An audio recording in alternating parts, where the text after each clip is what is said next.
Hi there, welcome to my channel. We're gonna do some r/NoSleep reading today. I have a couple of stories that we can read. I'll put all the links to the stories in the description if you want to read them yourself and read along.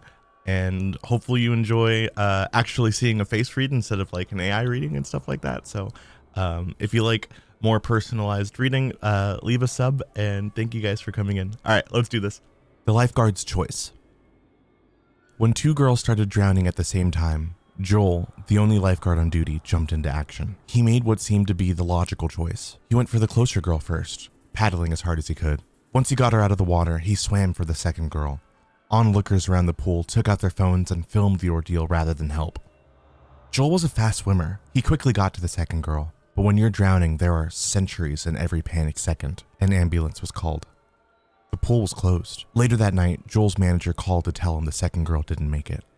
Post-drowning complications. Guilt overwhelmed him. He mentioned quitting to his boss, who begged him to stay. They were already short-staffed. Joel cried in front of his parents, unsure how to deal with the life he couldn't save. His mother consoled him. If you weren't there, 2 girls would have died. His father was less sympathetic. Man up. You chose to be a lifeguard. This is something you're gonna have to live with. The next day at work, anxiety pulsed through his veins. He was distracted, yet on edge. His attention was pulled across the pool to the surrounding fence. An angry man was yelling at his wife and held him back. Joel recognized him as the father of the girl who drowned. The sound traveled across the water. Why didn't you save her? You could have chosen her instead. Why didn't you save her? The wife corralled and her husband back into their black Escalade, and they drove off. He made the logical choice of saving the closer girl, but was it the right choice? Maybe if he had gone for the girl further away, both would have lived. That night in his room, Joel looked out his window to see the same black Escalade speed off. The father was following him? Maybe he deserved it. At work the next day, he opened his locker to change his swimwear. There was a note. Lockwood Beach, it started. Joel knew it. Kids were warned not to swim there because of the strong tide. It continued. Since you're so good at deciding who lives and dies, choose. Joel got in his car and sped to Lockwood Beach. He hopped the fence and ran into the water. In the distance, there was a shovel sticking out of the sand. He ran to it. That's when he saw his parents, both buried up to their neck in the sand. The tide was coming in. Each wave washed over their heads. He knew what the note meant. He'd only have time to dig up one of his parents. The other would drown. He loved his mother more, but his father could help him dig out his mother. Maybe there would be enough time. He pulled out the shovel and started digging. That's the end? We don't get to know what he dug? I don't get to know who he dug out? Who did he dig? He must have dug the person that was closest to him. That's like, is that not like the most impossible choice ever? Both of your parents are buried in the sand getting drowned by the ocean. How do you choose? I know for a fact that if I were that parent, if I were the dad and I were in the water and then he chose the mother, I'd be like, I always knew you liked her more than me. I knew it. You're a capper. This next one is called I Wish My Brain Would Shut Up. Honestly, mood. I wish my brain would shut up. The genie floating near the lamp gave me a look. Girl, what? I can tell you're smart enough to know that wish is too vague and corruptible. Is that what you want? I shook my head, appropriately chastised. I appreciated that he seemed not to be one of those jerk genies. He hover-sat with one ankle at his knee. He conjured a pair of spectacles and, oh, he was doing a therapy bit. Okay, so let's workshop this. What does shut up mean to you? I'm sick of my own brain. It doesn't stop. If my friend seems a little short with me, I spend hours crying and my whole body hurts. Making small talk makes me want to fling myself into the sun. And it never ends. I felt embarrassed. Stupid for the tears. Every day of this. The genie gazed at me. Then he reached out his hand. In it was a business card. I took it. Who's this? It's a doctor. And since there's nothing supernatural about her, let's just call it a favor, not a wish.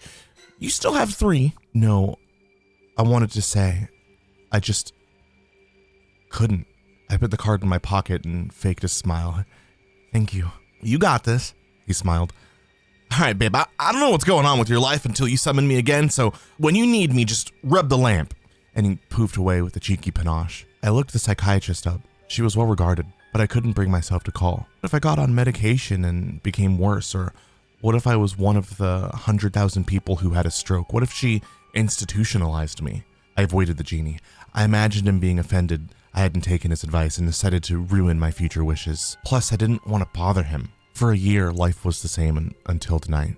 A man stepped out from the alley with a gun. Behind his ski mask, he said, Give me your fucking purse. The lamp.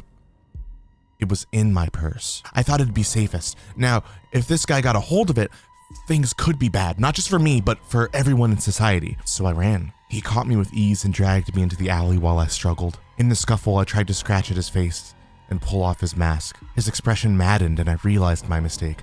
I'd seen him now. He aimed the gun, and I knew I needed the genie. But could I really ask for something after a year of silence? I needed a plan. I wish this guy wouldn't kill me. He maims me to the point of living a life of suffering. Stop this guy. Time freezes. For everyone on Earth. Forever. I just needed to think. I closed my eyes. The bullet pierced my brain.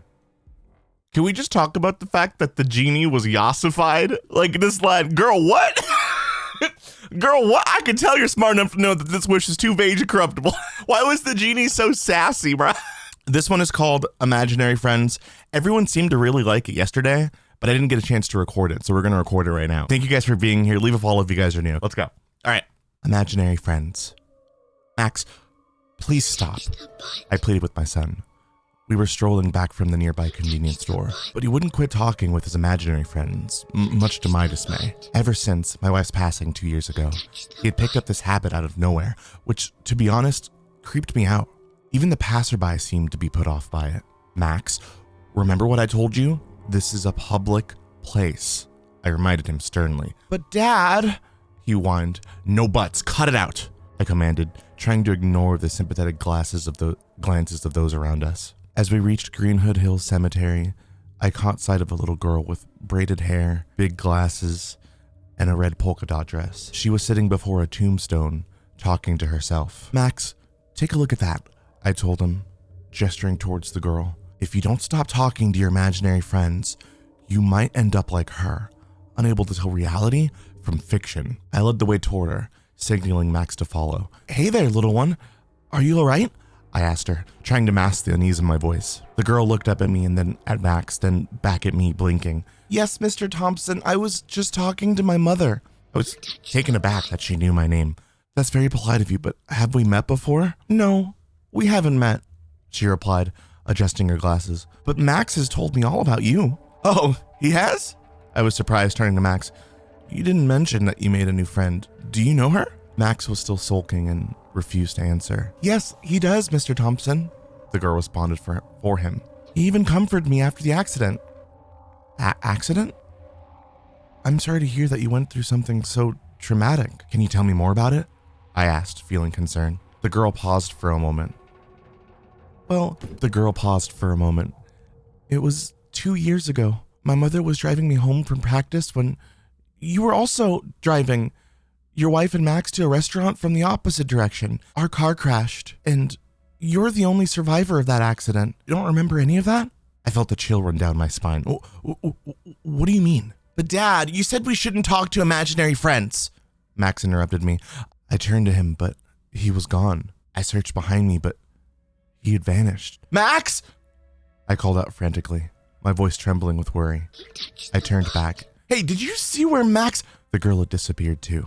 Just me, alone, in the midst of the century. I'm tired of deciding who lives and who dies. I don't know why he picked me. There are a million out there just like me, but my master says I'm lucky. I caught his eye. We've been together ever since. We're driving in a car. Where? I don't know. It's always some abandoned building, a dark alley, a secluded place to find his next victim. When I come out, my master is pointing a gun at someone. I don't recognize them. They're on their knees, sobbing, begging. They always beg. This is when my master plays his cruel game. I might kill you. Might not. He looks at me. I know it's me who will have to make the decision. I'd rather he just shoots them and be over with it. Why does he have to involve me? Why do their lives always end up in my hands? What will it be? My world is spinning. It's like I'm on a roller coaster. It takes all of 2 seconds and I decide. They live. The man on his knees breathes a big sigh of relief. He thinks I've saved him. My master stares at me, angrily at first, then kind of smiles. This is always the second part of his twisted game. Why don't we try again? He hits me hard this time. The world is practically vibrating. I already decided he should live. Why do I have to choose again? I'm dizzy and quickly decide.